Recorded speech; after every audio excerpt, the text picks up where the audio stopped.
Thank you so much, Sir Bong, for the enlightenment. Salamat kay Sir Bong. The last resource person that will be interviewing will be our conference minister of the Western Mindanao Conference, Reverend Lorisel Bohia. Okay, so since a focal person when it comes to educational, as mentioned Dr. Roy CN before, but right now our conference minister. Hello, Paz. Good morning. Good afternoon. Good afternoon, sir. So thank you so much for inviting us in. Maybe you know what is the role of the church as it is linked to the Association of Christian Learning Education. Okay, good afternoon, Sir Wayne. Good afternoon, everyone. Actually, this Association of Christian Learning Institution was born because of our aspiration ng atong mga preschools within the Western Mindanao Conference na under sa United Church of Christ in the Philippines mahiusa, ma-organize.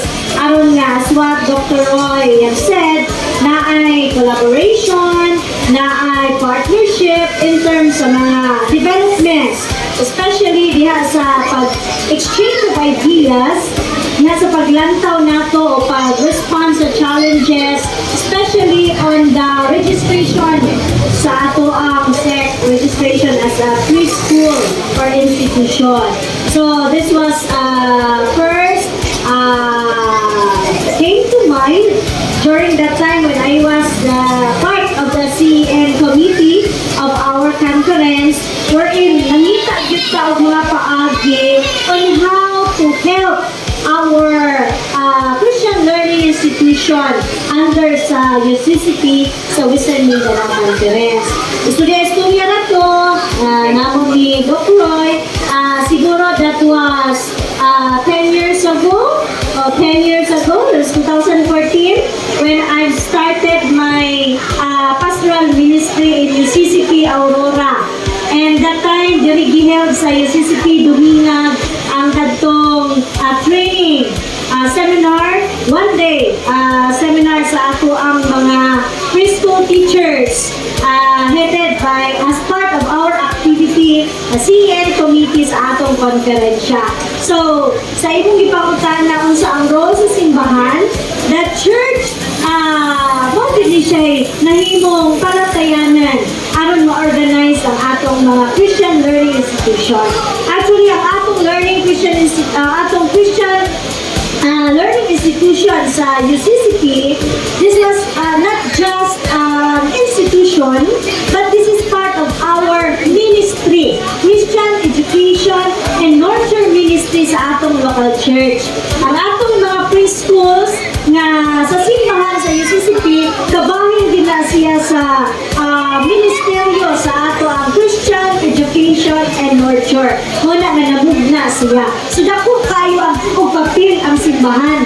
Kay diha man sa simbahan where we started, where we begin all this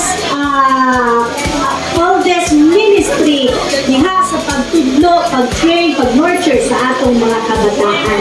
So I'm so thankful to God na during that time po when I was the Deputy Conference Minister, atong gipadayon kining partnership, nangita tag mga paagi nga makatabang, and then we are so happy nga at last, for 2 years now, we have organized the Association of Christian Learning Institution din sa Western Mindanao Conference, wherein ang sakop nini, sad to say, but I'm saying this is for now exclusive sa UCCP Learning Institution. However, we are open to all the UCCP members who own their own institution, like the Mahayag Shikaina preschool, naa sa Mahayag. They were not part of UCCP Mahayag, but it was owned personally by Shaira Quizon Gabriel. But because she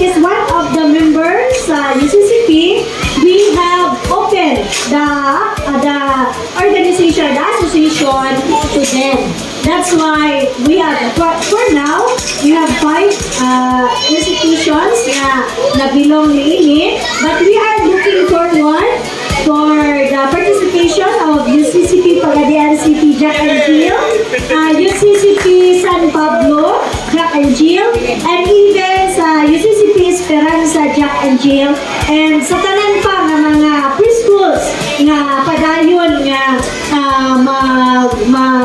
mag-mold sa mga young minds within sa UCCP sa Western Mindanao Conference. Actually, previously we have 12. But unfortunately, karon mga 7 na lang or 8 because ang uban, wala man sila nakakuha o SEC registration because of that mandated kanang license or requirement na disod sila. Unang gamay na lang tayo. So, thank you, Sir Wei. Thank you so much, CM, for giving us the opportunity, of course, to discuss more about this association. This is the first time that we heard this one. That is why ako po too interested about knowing about it. And maybe this opportunity also that we could, tell other people that this group is existing. So thank you so much, Pa. Thank you very much. So that's all for our engagement, our interview with focal persons of Association of Christian Learning, Education, right here in Western Mindanao Conference. Thank you so much and good afternoon.